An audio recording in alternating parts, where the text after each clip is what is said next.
Alright, good evening, my name is Luke. I will be the nurse today. For the sake of time for this video, I'm assuming I'm washing my hands, check the armband, name of patient, all that stuff, check the floor, close the curtain. The patient looks like her stated age, level of consciousness is good. Alert order times 3, posture straight, no physical abnormalities, appropriate facial expression, articulated speech without any difficulties in speech. Skin looks tan, texture is clear, smooth, no lesions, no deformities. Assess your hands. Could you stick out your hands for me? Okay. I'm assessing the feet, the stuff I can see at front, head and face. The skull is symmetric, no deformities, nose is medial, no abnormalities in the face, hair is smooth. We're going to assess the skull right now, which I'm going to start in the back. Feel for no masses or lesions. Assess the hair, make sure there's no balding or thinness, and noting the findings, which is no balding or thinness. Skull is normocephalic. Temporomandibular. Open and close your mouth for me. Okay. That's good. Smooth movement with no limitations. And that is testing the cranial nerve 10 to clench your teeth. Okay. Her cranial nerve 10 is intact with equal distribution. The muscle and teeth are constricted. To test the cranial nerve 12, the facial, I'll ask her to wrinkle your forehead. Raise eyelids. Squeeze eyes shut. Can you smile for me? Big smile. There it is. Stick tongue out. Okay. And puff cheeks. Okay. And cranial nerve 12 is functional. Is intact. For the nose is symmetric. Midline proportion. No inflammation of skin. No face. Patency. I'm going to assess the nose real quick. Sorry, my hands might be a little cold. No obstructions. Turbinates. I'm going to examine inside the nose first. I'm going to grab the light. Okay. And I'm noting that there is no septal deviation, no swelling, no bleeding, no discharge, and no redness and nasal turbinates. Now I'm going to inspect the eyes. Her eyelashes are evenly distributed, long, lived, curvy, symmetric. Eyelids are superior part of the iris, approximately there. Can you close your eyes for me? Yep. Skin is intact, without redness, no swelling or discharge in the eyes. The conjunctiva looks intact, good. Sclera, I'm going to assess the sclera, the whites of the eyes. There's no yellowing, no signs of jaundice, no dysfunctional blood vessels. Eyeballs look moist and glossy, no color, no change in swelling or lesions. To assess the iris, can you look straight for me? Okay. Now when I'm assessing that, I'm assessing the eyelids as I close and accommodate for the light entering the iris. It's round, even coloration, near vision, and Rosenberg chart. Can you look over my shoulder for me? And now look at this pin. Now look over the shoulder. Okay. And that's assessing near to far vision. It's about functional. It's accommodating. Now I'm assessing the Rosenberg chart. Can you hold this about 14 inches away? Okay. Could you cover your left eye and read it with your right eye? Physical examination and health assessment. And other hand. Physical examination and health assessment. Okay, and those are normal results 14 out of 14 for the Rosenberg chart. Now I'm going to test the extraocular movements. The cranial nerve 3, ocular motor, trochlear 4, and I'm doing some corneal light reflex. Tell a person to look away. I'm already doing this, but I already did this. Could you look there, there? Okay. reflection is the same when it's taught. They're both symmetric. They're by assigning each different eye. With 6 cardinal positions, I'll assess now. Okay, so I'm going to start medial. I'm going to go out here, down, down, go back to medial, up, down, medial. Okay, notice how she's keeping her head straight and only moving her eyes. So those nerves are functional. So the cranial nerves 10, 3, 4, and 6 are functional. We already assessed the accommodation as she looks away. Looks towards the pin, her iris are accommodating. And the fundoscope exam, I'm going to assess the whites of the eyes again with the light. Can you look away for me? And no abnormal findings in the whites of the eyes. Creamy yellow, and they're orange round margins and distinct. Now I'm going to assess the ears, the alignment.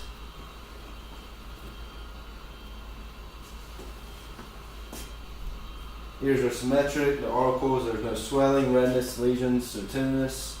I'm going to palpate around the ears, try to get more than just the auricles. There's no tenderness. And now I'm going to test the hearing. So I'm going to get behind her. And could you cover your right ear for me? And repeat 3 words I say. And they're going to be numbers. 1, 2, 3. 1, 2, 3. And cover your left ear. 9, 8, 7. 9, 8, 7. Thank you. So her cranial nerve 8 acoustic is functional. The nerve is working. I'm going to assess the mouth and pharynx now. For the lips, I'm going to assess they're moist, no cracking. I'm going to check the buccal mucosa. Okay, hold your cheek open. There we go. And open wide. Okay. Pink, smooth, moist. Results noted. Tight and well-defined pink, no pink lesion or no lesions in pink. The uvula is even and midline. And the teeth, when she bites down, can you open your mouth again? The teeth, there's even, symmetric, no crooked or abnormal teeth. Could you open your mouth again? And could you say oh? One more time? Okay, so gag reflex is functional. That is a cranial nerve 9, 10, and 12, the glossopharyngeal, the vagus, and the hypoglossal.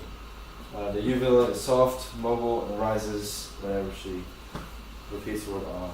Okay, so for the neck, I'm going to inspect the range of motion. Could you try to force your head this way for me? Okay, this way. Okay, so the neck is resisting against head's examiner.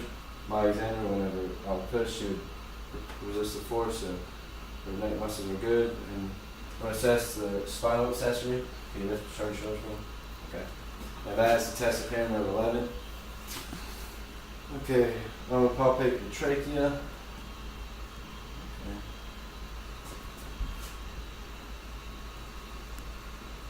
And now I'm going to palpate the lymph nodes, which starts right here, the preauricular, postauricular, the occipital, tonsillar, submandibular, and submental is under the chin.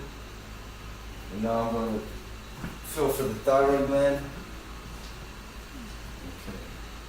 Can you turn your head left for me? Turn your head right. And look forward. And can you swallow it for me? Okay.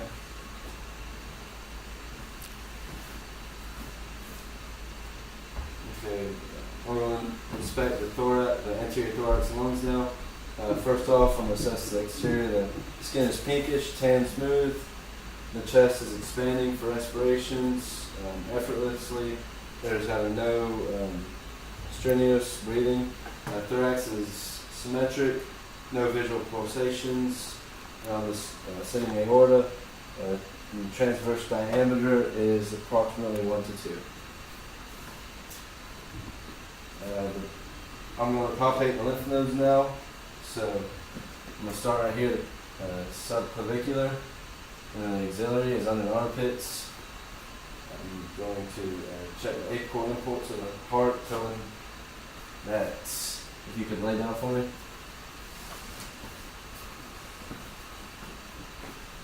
Okay. So I'm going to assess the neck pulse and the apex of the heart, which is under the fifth intercostal space. And assess only one of the carotids at the same time, which is palpable, which is good. The findings are symmetric with the results. Right now I'm going to listen to the heart in a weak Z-shaped pattern. Starts over the right chest, move over to the left. You're feeling for the aorta and the pulmonary, and the Erb's point, tricuspid, and then the mitral, which is about the apex of the heart.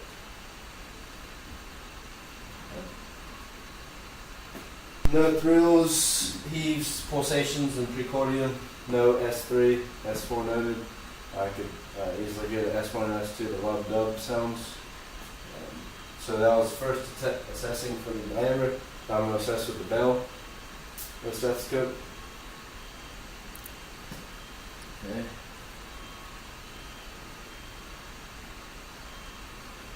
Go back up in the Z-shaped pattern again.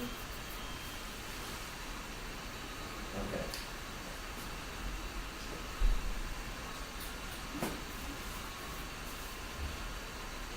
For the anterior lungs, I'm assessing the breathing patterns. So now I'm going to go across and down.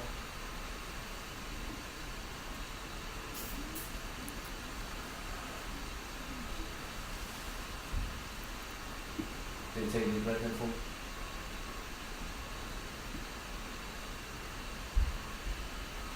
Okay, could you sit up for me?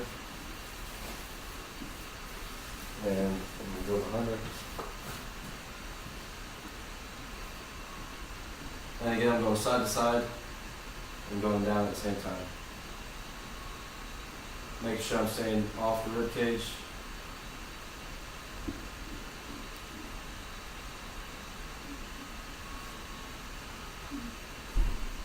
I'm noting I'm hearing mainly bronchovesicular sounds. And again, whenever I listen to the front, I'm staying off, I'm going to show you again, I'm staying off the rib cage. Can you take a deep breath in for me?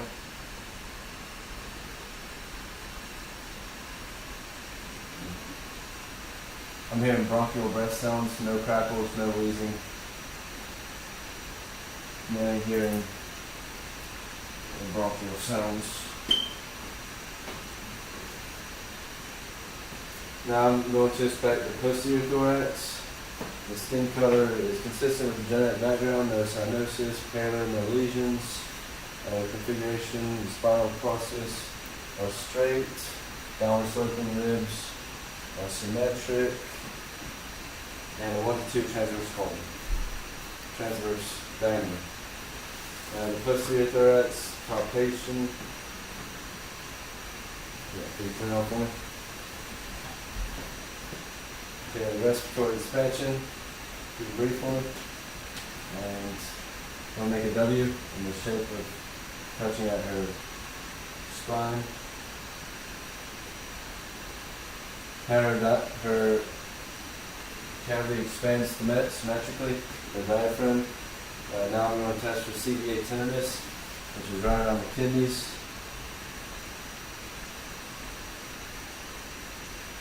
And there's no tenderness. You can turn that down for me. Now I'm going to assess the abdomen. So if you could lay down for me. Okay. So the abdomen is flat, symmetric, bilaterally. Skin is smooth and pinkish. Tan. I'm looking for abdominal pulsations and the to the aorta. Respiratory movements. Can you take a deep breath in for me? Okay, so everything's still symmetric. The umbilicus is inverted and the midline of the body. Okay, so now I'm going to listen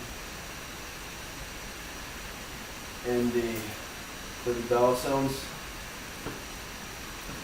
starting in the right lower quadrant. I'm going to clockwise to the right upper quadrant, left upper quadrant, left lower quadrant. Normally we would do this in the exam for approximately 5 minutes, but for the sake of this exam, just scan through it. So now I'm going to palpate the abdomen, starting in the left lower. And feel for masses and tenderness. There's no masses and tenderness noted. Can you take a deep breath in for me? Okay. Now I'm trying to feel the liver, spleen, and kidneys on deep palpation. And there's no tenderness noted, no masses, and you can feel for the liver and the left upper quadrant right there. Now, as she's still laying down, I'm going to start with percussion to the abdomen.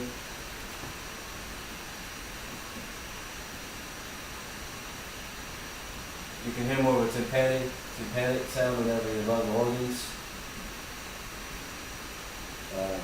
And in the right upper quadrant, you can hear the stomach is approximately 8 centimeters, and the liver as well.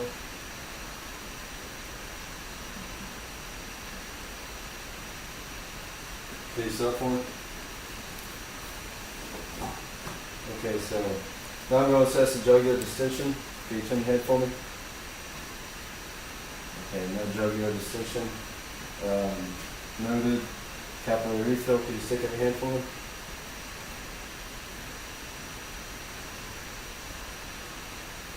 Okay. Put your fingers together like this for me. And assess clubbing. Okay, no clubbing noted, and capillary refill is less than a second, which is in good finding. So I've already felt the brachial, radial, and femoral pulses, popliteal, and so I'm going to assess them. Okay. So I'm going to start with the carotid, only one at a time. Brachial, radial, femoral is at the waistline. Can you lay down for me?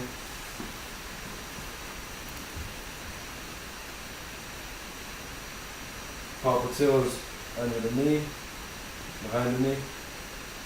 Posterior dorsalis, posterior tibial, and the dorsalis pedis is not palpable. So for the dorsalis pedis, we use a Doppler. Rates, all pulses rate for 2+.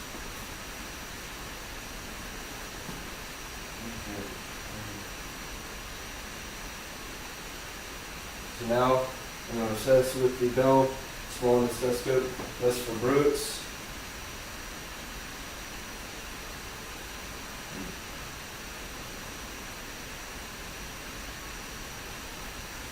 Okay.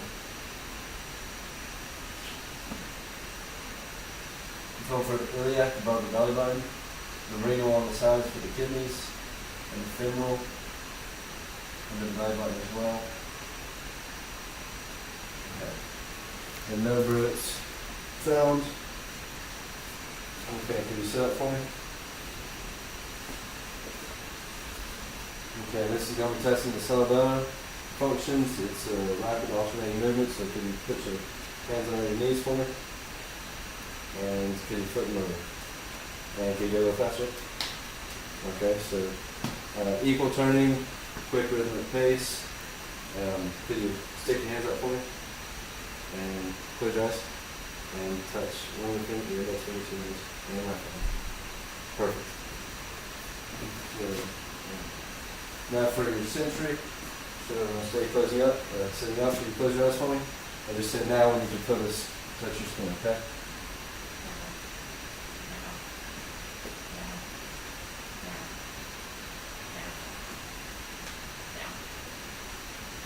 Okay. So sensory functions are intact with the cotton ball. I'm going to test the deep tendon reflexes now. I'm going to start with the brachial.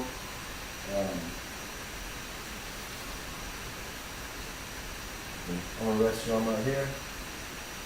So, here, and then take the tendon reflex, just hit it, assess the fighting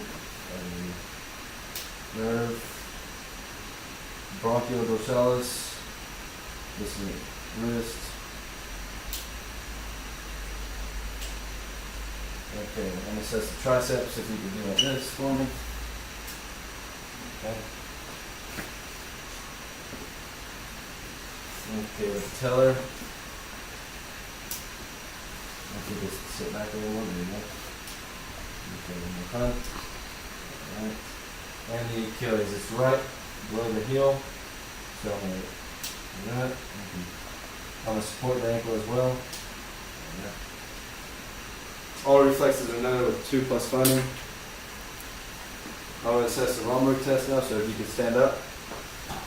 Okay, close your eyes. And as she's closing her eyes, I'm going to assess how she balances for at least 20 seconds, but for the sake of the exam, if she's fine now, you can open your eyes again.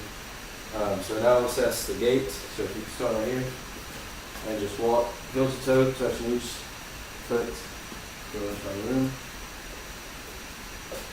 and I'll walk back. Okay. Cool. No swinging. Steps are even, gait is even, balanced, and effortless. For this next part, it's going to be musculoskeletal. I'm going to inspect the spine and the scapula. Even, skin, tissue, joints, pain, tan, smooth, no swelling, no masses, and no deformities. Upper extremities.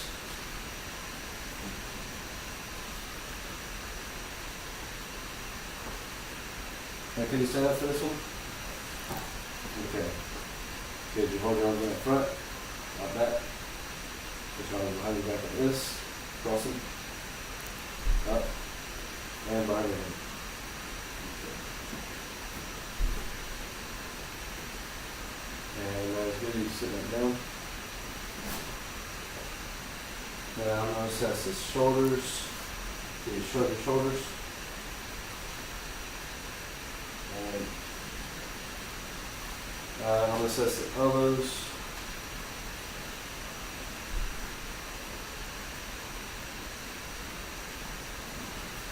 Now, can you push against me? Push in. Push forward. Push back. Okay, nice. You stick on like that. Push up. Push down. Push out. Push in. Okay, so strength is functional against my resistance. I'm going to assess the wrist and hand range of motion. So you bring your hand for me. Go down, in, out. Okay. Strength.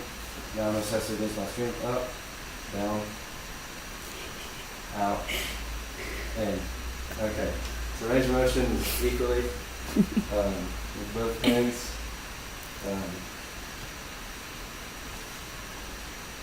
Now I'm going to test for the failing test. Can you put your arms like this and then just hold it right there?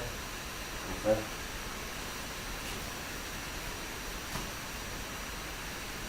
Now I'm going to test the lower extremities range of motion. Can you lay down for me? Okay. Like starting with one leg, could you raise the leg? Leg extended. Could you raise your other leg? Okay, now with your knees bent, can you raise it to your chest? Okay. Now down, can you raise it to your chest? Can you lift your knee up and rotate externally and internally? And the same one with this one. And then it's straight up. Can you adduct it? And adduct it. And this one. Okay. And could you sit up for me?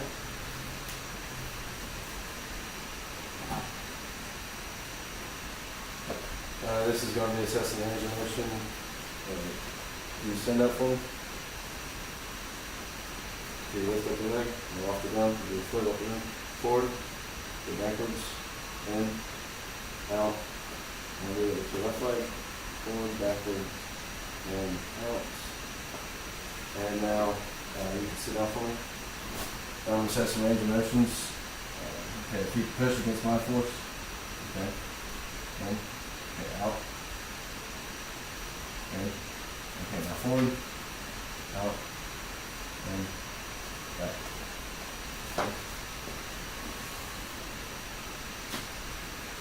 Okay, now I'm going to assess the ankle range of motion. So you think the point toes forward. Up. Out. In. Okay. Other foot. Out. In. Okay. Strength is resistant against my plantar, this plantar dorsiflexion. All range of motions were intact with no limitations. Now for this test, I'm going to assess the spine.